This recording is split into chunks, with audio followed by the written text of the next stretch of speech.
Hi everyone, welcome back to Coffee Books and Rain. I'm Rachel and I have my coffee that I am just about to finish up. And I have books because that is what I tend to do when I have days off, as well as free time just in general. And today's book is Off the Beaten Path by Eloise Corvo. And this is a stone's throw mystery. Now, I like what I call cozy mysteries, and a lot of people may question, is a murder mystery really cozy?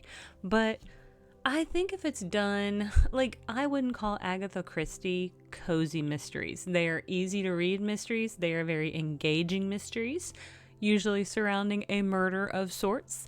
However, this is not as, peak writing as Agatha Christie. However, I still thought it was a fun little murder mystery. We do tend to cover quite a few murder mysteries on this channel, but that's because sometimes I need a break from heavier reads.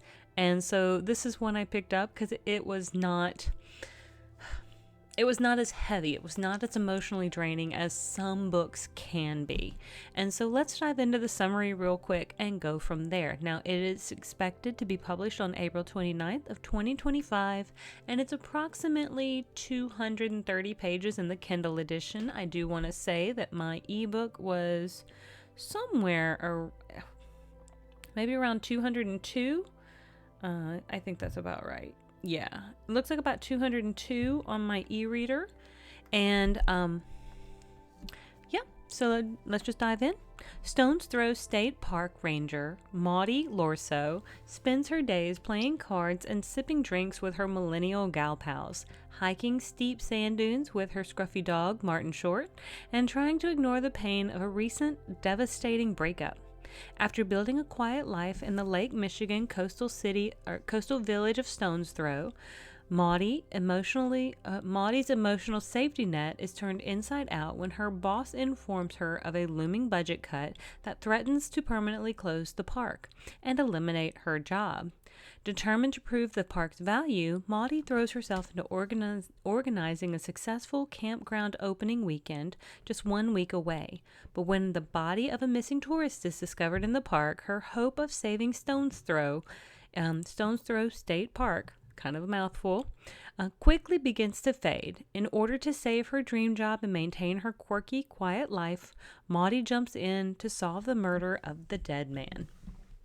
So, again, I give this 4 stars, and reason being is because I was entertained. I thought Maudie was a pretty good character, and I honestly had a pretty good time with it. So, is it perfect? No, it's not perfect, and I think it is quirky. Maybe it leans a little too hard into quirky. It does follow the trope of a kind of a classic cozy murder mystery pretty heavily. Because some people will say if you've read one, you've read them all. And I don't think that's fair. Because, I was kind of kept guessing pretty much close to the end. There are some red herrings and diversions kind of throughout. If you're reading closely enough, then yeah, I'm sure you can probably figure out the whodunit part. But the way we get there is a pretty good story. Now, let's just start off. Maudie seems to live a pretty quiet life. She's got an A-frame house that she has kind of turned into her maximalist living, which I would kind of call my little area over here kind of maximalist. And a lot of my apartment is, it's not like, if I could paint my apartment, I would. This is actually kind of like removable wallpaper. If you heat it up a little bit with a hairdryer, you can pull it right off, which happily is going to let me get my deposit back should I not mess up the walls. But she seems to live in a pretty cute A-frame house. Her best friend Eli lives kind of behind her. He is like the chef at the local pub called Pops. And everybody it's a small town. everybody seems to know each other. And then this guy named Michael and his friend Jeremy come to town. And now we've got to figure out, like, what happened to Michael. Because Michael, lo and behold, he turns up and he's missing at first. And so he's like, oh no, we have a missing person. And so they go out and they search the woods. They don't find anything. Her and her kind of counterpart, Zach. And he's just kind of like the admin guy at the state park. I mean, he's probably one of the rangers as well, but Maudie is really like the ranger. And he's kind of like the other guy. And that's why I call him the admin guy.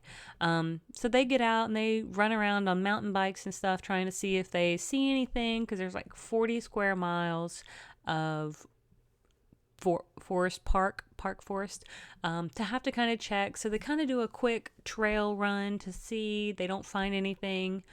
And then the next day they have to do a bigger search, and lo and behold, Maudie is the one who runs across the body. Again, kind of tropish in that sort of respect, where the main character is the one who finds it. But I guess her being the park ranger is, it can be up her alley. Well, the sheriff, she kind of asks, and I think her name is Kelly, she asks if Maudie will kind of be part of the case, like kind of come on as a consultant sort of thing to help her. She's like, okay, but I don't want you to like go out and like interview people, and I don't want you to go like blah, blah, blah. And of course, what does Maudie do? But go talk to people and sorts of stuff, which there's always like a character who loves to overstep their bounds when it comes to that sort of thing. So, there's like, I mean, there wouldn't be a story if they didn't, right? I mean, that's what the story is here for, is to watch this character who probably shouldn't be doing certain things. Now, again, she's a park ranger, but she doesn't have a gun. She has some pepper spray and etc. I do wonder, how well does pepper spray work against like bears? Just curious. How well does that work? I don't know. I've never been anywhere in close proximity to a bear other than like at a zoo. So that's the closest I've ever been to one that I know of. But this does take place. The setting sounds very picturesque. It's the reason that the town is called Stone's Throw is because it's a stone's throw away from Traverse City in Michigan.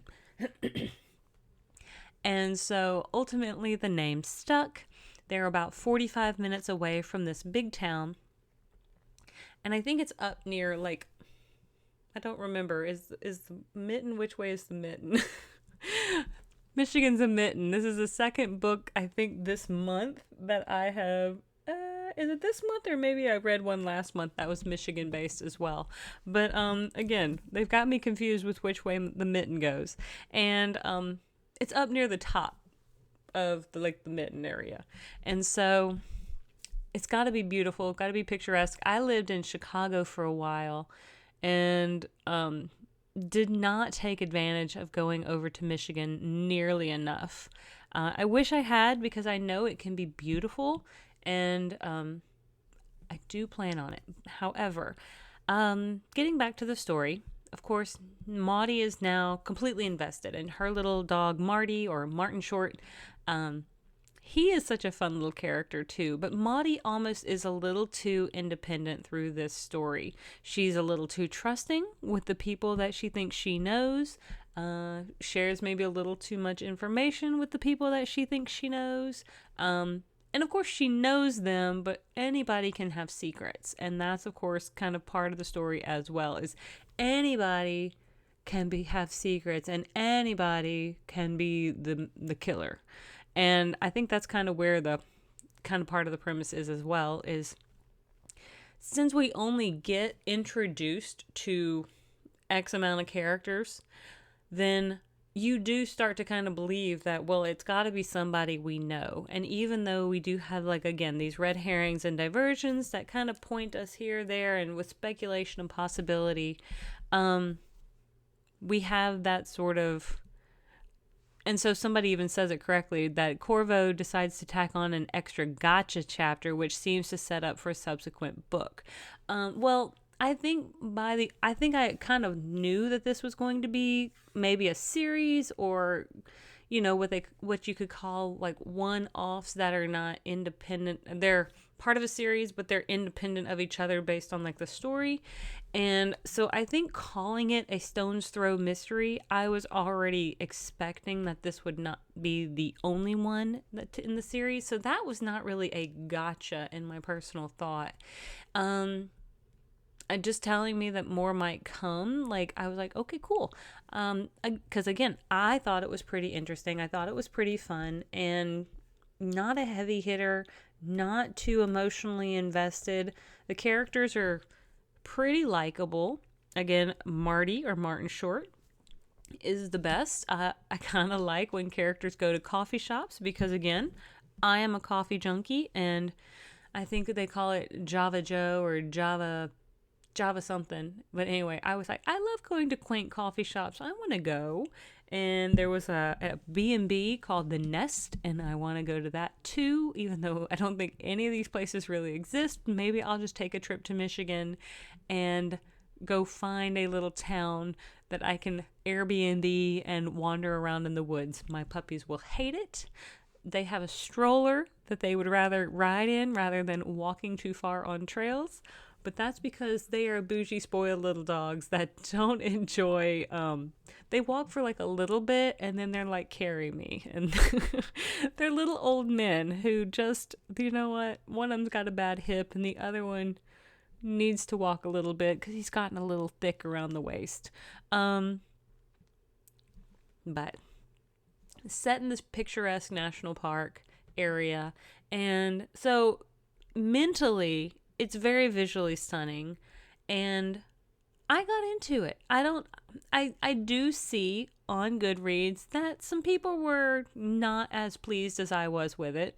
I don't know what they were expecting, though. I really don't. When you have this kind of book, you kind of know what you're going to get, and I got exactly what I was expecting. So that's why I'm giving it 4 stars, because I will read more in this series and I will seek them out because I thought it was entertaining. I like the national park aspect of it. I have a cousin who works in the national park, or a national park in Colorado, and I think he's some sort of park ranger or forestry individual. But I know he does a lot of that. And so I think there was like a not kindred spirit for me, but I felt like, oh, cool, I could picture my cousin, like, solving murders. And anyway, it's a good read. This is a good springtime read. It's a good poolside read because you don't have to focus super heavily. Again, it's a pretty light read, pretty easy read, pretty quick read.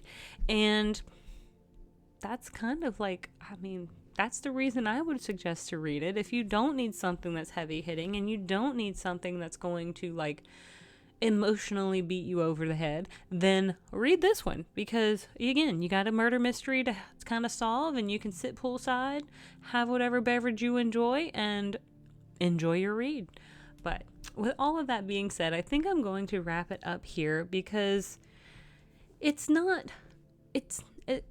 I have beautiful scenery here in northern Alabama. I was going to say Arkansas. I'm not in Arkansas, but I have some beautiful scenery here in northern Alabama that this book encourages me to go walk around in. It does encourage people who enjoy the great outdoors to go and enjoy the great outdoors. Now is the time before it gets too hot. Now, yes, it was 85 degrees today-ish. I think it's still 82, but it's cute, it's quick, and again, cozy mystery. Pick it up, go do it. I did have one issue with finding it on Goodreads because when I typed in Off the Beaten Path, it didn't pull it up right away. So I did have to type in the author's last name of Corvo to have this pop up if you are looking for it. So Off the Beaten Path by Eloise Corvo, if you're looking for it. And there you go. Because when I was going to just pull up the stats and everything, just that I try to give you all, it didn't pull it up right away because it seems like there's several things that are also named Off the Beaten Path. So Just type in the author's last name and it should pop up and help you find it even faster. All right, there you go. Thank you so much for tuning in. If you have not liked and subscribed already, I certainly hope you will. Thank you for joining me on this journey. I'll see you on the next page. Have a great one.